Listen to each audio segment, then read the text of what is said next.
Muy buenas noches, bienvenidos a Signo Pesos, la economía al alcance de su pantalla. Estos son los temas claves de hoy.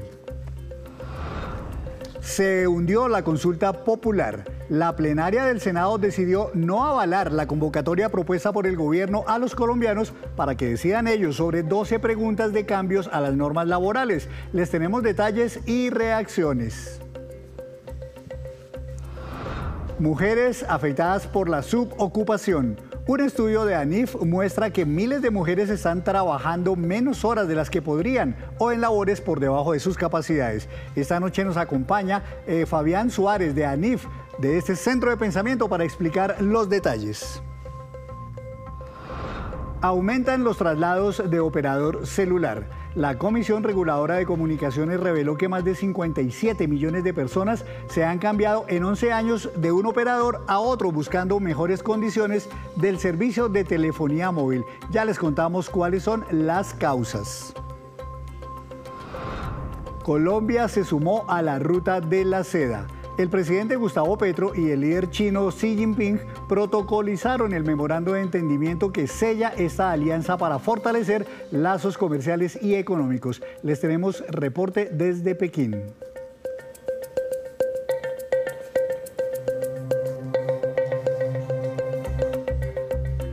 Comenzamos esta emisión de Signo Pesos hablando de la consulta popular.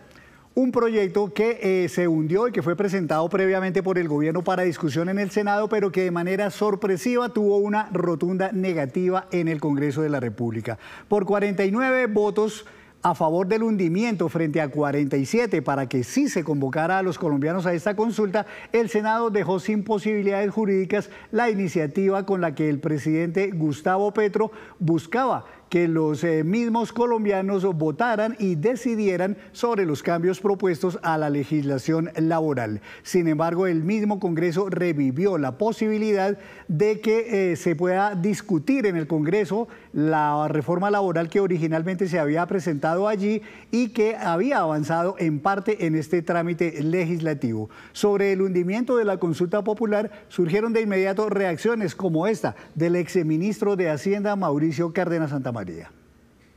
Celebro la decisión del Senado de la República de decirle no a la consulta popular. Es la decisión responsable. Qué bien lo que hizo el Senado. Eso era votar 750.000 millones de pesos a la caneca, cuando el país los necesita para apoyar a los jóvenes, a los estudiantes, a los que les quitaron los subsidios a los créditos del ICETEX.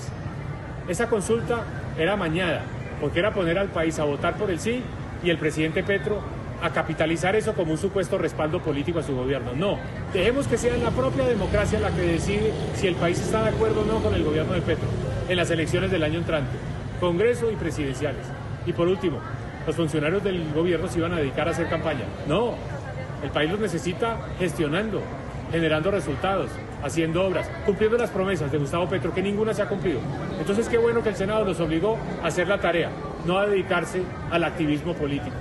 De manera que muy bien por el Senado, buena decisión, y el país está hoy más tranquilo de lo que estaba esta mañana. Y a propósito de temas laborales, un informe de ANIF revela las difíciles circunstancias, sobre todo de las mujeres, en el campo laboral. El reporte destaca un fenómeno que se llama el de la subocupación. Saludo al doctor Fabián Suárez Niño, jefe de estudios sectoriales de ANIF. Doctor Niño, buenas noches. Doctor Suárez Niño, buenas noches. Bienvenido a Signo Pesos.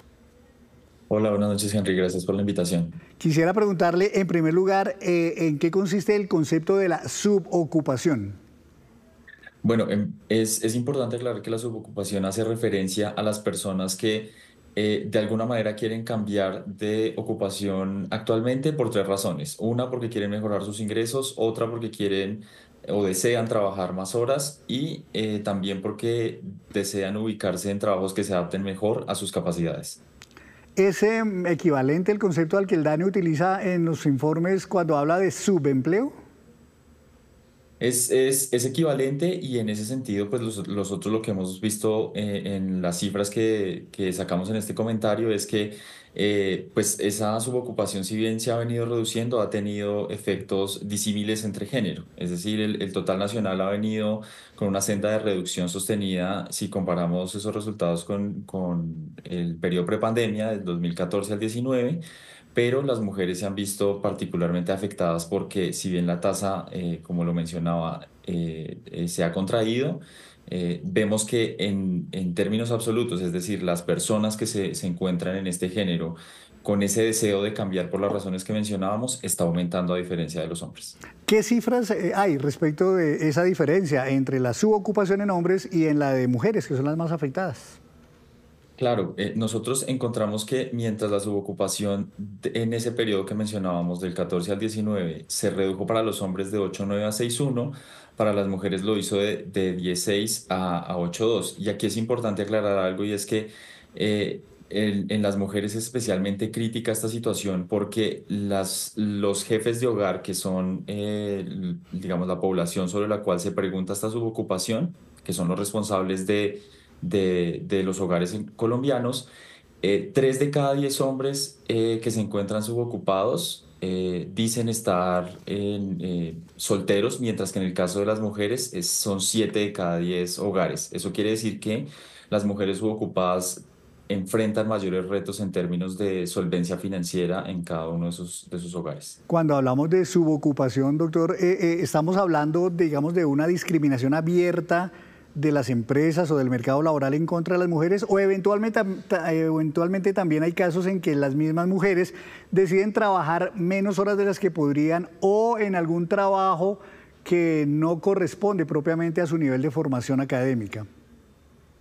Sí, no podemos hablar abiertamente de una discriminación. Lo que sí nos muestran estas señales es que en definitiva las mujeres, digamos, están más deseosas de poder cambiar de ocupación actualmente en el mercado laboral y eso nos brinda una ventana de posibilidad para que aprovechemos justamente ese potencial que pueden brindar las mujeres en diferentes sectores de la economía.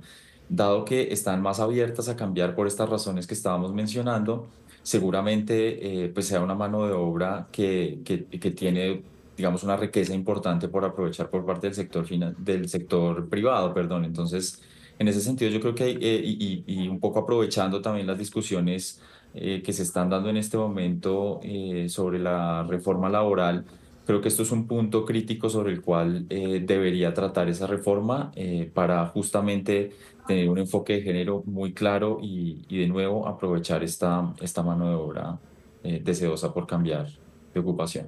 ¿Supondría uno, doctor, que este fenómeno de la subocupación afecta, por ejemplo, el tema de los ingresos de los hogares, especialmente dirigidos por mujeres, cabeza de familia, eventualmente, pues claro, su nivel de consumo y, por tanto, de alguna manera, también el crecimiento económico en general del país? Claro que sí, y si atamos justamente esa pregunta con dos de las razones por las cuales las personas desean cambiar de ocupación, están trabajar más o mejorar ingresos. Eso en definitiva tiene un impacto directo sobre la estabilidad de los hogares. Como lo mencionaba, 7 de cada 10 mujeres que son cabezas de hogar que están subocupadas son solteras o sea, madres cabeza de hogar. Eso quiere decir que tienen una mayor presión financiera por solventar los gastos de su núcleo familiar y sin duda pues esto tiene efectos en términos de desigualdad, de pobreza. Si nosotros logramos canalizar esa mano de obra, podemos sin duda mejorar las condiciones y el bienestar de esas familias. Hay una cosa, digamos, curiosa, por decirlo menos, y es que la tasa de desocupación en los últimos meses, en el último año, pues ha venido bajando, pero da la impresión de que está bajando no porque haya en todos los casos empleo formal, sino en muchos casos eventualmente eso, subocupación, subempleo o inclusive informalidad laboral. Sí, nosotros lo que hemos visto en términos generales con el desempleo es que pues ha venido reduciéndose de manera sostenida, pero también por un cambio en la tasa general de participación, es decir, las personas que deciden participar del mercado laboral. Si menos personas están participando del mercado laboral y los ocupados se mantienen constantes, digamos, son los mismos, la tasa de desempleo va a caer. Entonces, no necesariamente un aumento en la ocupación está haciendo que la tasa de desempleo se reduzca, sino que por el contrario, algunas personas deciden dejar de participar del mercado laboral. Y esto, pues en términos de ocupación, particularmente lo que ha pasado con las mujeres, es que si bien la tasa se ha reducido, pasa algo bien interesante y es que las mujeres en estado de desocupación están creciendo pero la fuerza laboral de las mujeres crece a un mayor ritmo, por eso está cayendo la tasa de desocupación. Sin embargo, sí estamos viendo de manera preocupante que la masa de mujeres que están deseosas de cambiar por trabajo sigue creciendo y eso es algo que no está pasando con los hombres. Quisiera hacerle una última pregunta, doctor Suárez, y es que, como veíamos antes de iniciar esta entrevista, en el Congreso de la República pues está agitado el tema con la consulta popular que se hundió, pero revive de alguna manera la posibilidad de seguir discutiendo la reforma laboral. Esos temas de una consulta popular o de una reforma laboral, de querer formalizar todavía más los empleos en Colombia, ¿de alguna manera afectan para bien o para mal temas como estos de la subocupación y de la informalidad laboral en Colombia? En definitiva, y pues desde ANIF nosotros hemos sido muy enfáticos en que el camino para discutir una reforma laboral tiene que ser particularmente la informalidad. Es uno de los, digamos, de los mayores dolores que tiene nuestro mercado de trabajo. Si nosotros centramos la atención en ese problema, seguramente podamos atacar muchas de las dinámicas que están sucediendo detrás de la informalidad. Un poco de eso puede ser la subocupación. Entonces, creo que vale la pena que pues en esta nueva oportunidad que puede dársele a la reforma laboral en el legislativo, se incluyan de nuevo estas discusiones amplias sobre cuáles son los factores determinantes de esos mayores dolores de nuestro mercado de trabajo, que tienen además un impacto muy, muy fuerte sobre la mayor parte de la fuerza laboral. Doctor Suárez, muchas gracias por compartirnos los detalles de este informe que acababa de publicar ANIF sobre esta situación de la subocupación. Muchas gracias por estar en Signo Pesos. A ustedes, gracias por la invitación. El doctor Fabián Suárez Niño, jefe de estudios sectoriales en ANIF. Hacemos una breve pausa, pero cuando regresemos espere la explicación de cómo funciona el proceso de portabilidad cuando usted decide cambiarse de operador móvil. Ya nos vemos. Gracias por continuar con nosotros en Signo Pesos y a esta hora hablamos sobre los cambios de operador móvil que han hecho millones de colombianos desde el año 2011 y para explicar y ampliar este tema nos conectamos con la directora ejecutiva de la Comisión Reguladora de Comunicaciones, la doctora Claudia Jimena Bustamante. Doctora, buenas noches, bienvenida a Signo Pesos. Muy buenas tardes, Henry. Un gusto estar aquí con ustedes hoy. Gracias, doctora. ¿Cuántos colombianos se han trasladado de un operador de telefonía móvil celular a otro desde el año 2011, que entiendo son las cuentas que ustedes acaban de revelar? Efectivamente, la portabilidad numérica móvil está habilitada desde el año 2011 y a corte de diciembre van 57 millones de cambios de operador. Recordemos que esto es cuando un usuario quiere mantener su número móvil y desea recibir el servicio de otro operador. Entonces, en este caso, se acerca a ese operador y le pide un servicio, él le entrega una SIM y se genera un proceso de cambio para llevar ese número a ese nuevo servicio. ¿Y la gente por qué se cambia de un operador a otro? ¿Es buscando qué tarifas, servicio? ¿Qué no le gusta de pronto del operador de donde se va y qué le gusta del operador a donde va a llegar? Hay múltiples razones y precisamente la portabilidad numérica es una herramienta que dinamiza la competencia en el sector móvil. Un usuario puede elegir efectivamente un plan que tenga más servicios, que le incluya otras aplicaciones, que tenga un menor costo o que ese operador tenga una mejor calidad en la ciudad donde está el usuario, por ejemplo. Y cuando uno llega a un operador nuevo por el sistema de portabilidad, ¿tiene uno los mismos derechos y el operador tiene las mismas obligaciones que con sus usuarios antiguos? Efectivamente. O sea, siempre todos los usuarios pues debemos ser tratados de la misma manera. Esos derechos se mantienen.